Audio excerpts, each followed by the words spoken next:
22 अप्रैल 2025 को जम्मू कश्मीर की बेसरन वैली पहलगाम में एक ऐसा भयानक आतंकी हमला हुआ जिसने पूरे देश को हिलाकर रख दिया। यह घाटी अनंतनाग जिले के पहलगाम से सिर्फ 6 किलोमीटर दूर है और इसे उसकी खूबसूरती के कारण मिनी स्विट्जरलैंड कहा जाता है। चारों तरफ ऊंचे देवदार के पेड़, बहती नदियां और बर्फ से ढकी पहाड़ियां इस जगह को किसी सपने जैसी बना देती हैं। उस दिन भी वहां सैकड़ों टूरिस्ट अपने परिवार और दोस्तों के साथ खुशियों के पल बिता रहे थे। कोई अपनी सेविंग्स लगाकर छुट्टियां मनाने आया था, कोई अपने बेटे की पढ़ाई में सफलता के बाद घूमने लाया था और कोई शादी के बाद हनीमून मनाने आया था। चारों तरफ सिर्फ खुशियां, हंसी और कैमरों की क्लिक थी। किसी को भी अंदाजा नहीं था कि कुछ ही पलों में यह जन्नत नरक में बदल जाएगी। तभी वहां के जंगल से 5-6 लोग बाहर निकले, जिनमें कुछ ने आर्मी और पुलिस की वर्दी पहन रखी थी, लेकिन वे असल में आतंकी थे। उनके पास भारी हथियार, गोलियां और ग्रेनेड थे।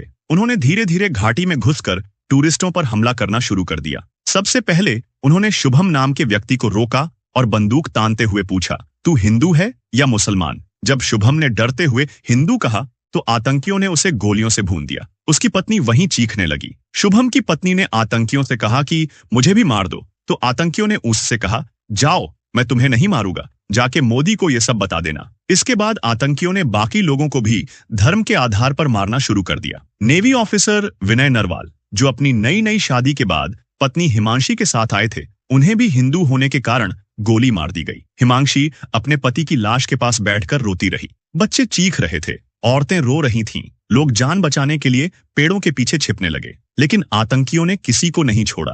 कोलकाता से आए ब्रिटान अधिकारी, जो अमेरिका में काम करते थे, अपने परिवार के साथ वहां घूमने आए थे। उनके 3 साल के बेटे को गोली की आवाज सुनकर डर लगने लगा। मम्मा, साउंड फायर, उसने कहा। तभी आतंकियों ने उनके पिता को भी मार डाला। बच्चे और उसकी मां की चीख भी आतंकियों को नहीं पिघला सकी। फिर उन्होंने सबको धर्म के आधार पर बांटने का आदेश दिया। हिंदू एक तरफ, मुसलमान एक तरफ। जिसने भी खुद को हिंदू कहा, उसे गोली मार दी गई। उन्होंने लोगों से कलमा पढ़वाने की कोशिश की। जो नहीं पढ़ सका, उसे मार डाला गया। ईसाई सुशील नथानियल ने कहा, मैं ईसाई हूं, कलमा नहीं आता, और उन्हें भी गोली मार दी गई। आदिल हुसैन, जो एक मुस्लिम घोड़े वाला था, एक हिंदू टूरिस्ट को ले जा रहा था। आतंकियों ने उसे छोड़ दिया, लेकिन जब उन्होंने उसके टूरिस्ट को निशाना बनाया तो आदिल ने अपनी जान की परवाह किए बिना उन्हें बचाने की कोशिश की और खुद भी मारा गया। ये दिखाता है कि इंसानियत अभी जिंदा है, भले ही कुछ लोग धर्म के नाम पर नफरत फैला रहे हों। आतंकियों ने अपने शरीर पर कैमरे लगाए हुए थे।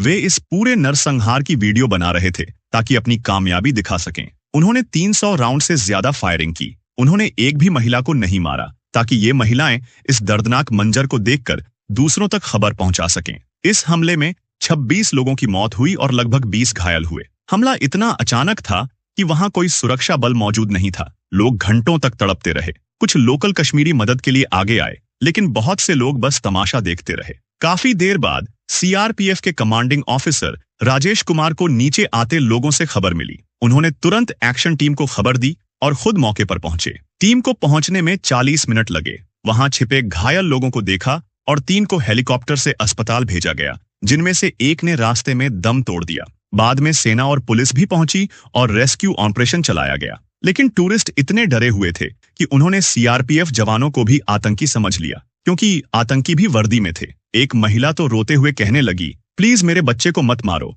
मैंने पहले ही पति को खो दिया है। बाद में पता चला कि इंटेलिजेंस ब्यूरो को पहले से जानकारी थी कि हमला हो सकता है, लेकिन बेसरन वैली को समय से पहले ही खोल दिया गया था और सुरक्षा व्यवस्था नहीं थी। आतंकी इतनी भारी हथियारों के साथ अंदर घुसे और बाहर भी निकल गए, और हमारी सुरक्षा एजेंसियों को भनक तक नहीं लगी। यह हमला सिर्फ सुरक्षा चूक नहीं, मानवता पर हमला था। इससे पहले भी पुलवामा, उरी, पठानकोट जैसे हमले हो चुके हैं, लेकिन बार बार ऐसी लापरवाही क्यों होती है? देश में सरकार कोई भी हो, आतंकियों की प्लानिंग हर बार हमारी तैयारी से आगे निकल जाती है। पूरे भारत की आंखों में आंसू थे और दिल में गुस्सा। हर कोई इस हमले का बदला चाहता था। भारत सरकार भी तुरंत एक्शन में आ गई। जैसे ही होम मिनिस्टर अमित शाह को खबर मिली, वो सीधे पहलगाम पहुंचे। वहां उन्होंने जब पीड़ित परिवारों को रोते देखा और उनकी चीखें सुनी, तो उन्होंने वादा किया कि जो लोग इस हमले के पीछे हैं, उन्हें बहुत जल्द उनके अंजाम तक पहुंचाया जाएगा। प्रधानमंत्री नरेंद्र मोदी उस समय सऊदी अरब में थे। उन्होंने अपना विदेश दौरा बीच में ही छोड़कर भारत लौटने का फैसला किया। 23 अप्रैल को उन्होंने तुरंत cabinet committee on security (CC) की इमरजेंसी मीटिंग बुलाई। इस बैठक में पाकिस्तान को जवाब देने को लेकर गंभीर चर्चा हुई। इस हमले की जिम्मेदारी रेजिस्टेंस फ्रंट TRF ने ली थी, जो कि लश्कर-ए-तैयबा का ही एक और नाम है। लेकिन असली मास्टरमाइंड पाकिस्तान की खुफिया एजेंसी ISI, पाक आर्मी चीफ असीम मुनीर और पाक सरकार के लोग थे। पाकिस्तान इस समय खुद बहुत बुरे हालात से गुजर रहा है। वहां की सरकार डगमगाई हुई है, अर्थव्यवस्था कमजोर है और कई हिस्सों में हालात बिगड़े हुए हैं। खासकर बलूचिस्तान की स्थिति बहुत खराब है। वहां आजादी की मांग तेज हो गई है। पाकिस्तान की सरकार अपने देश की समस्याएं सुलझाने की जगह भारत में गड़बड़ी फैलाना चाहती है ताकि लोगों का ध्यान भटकाया जा सके।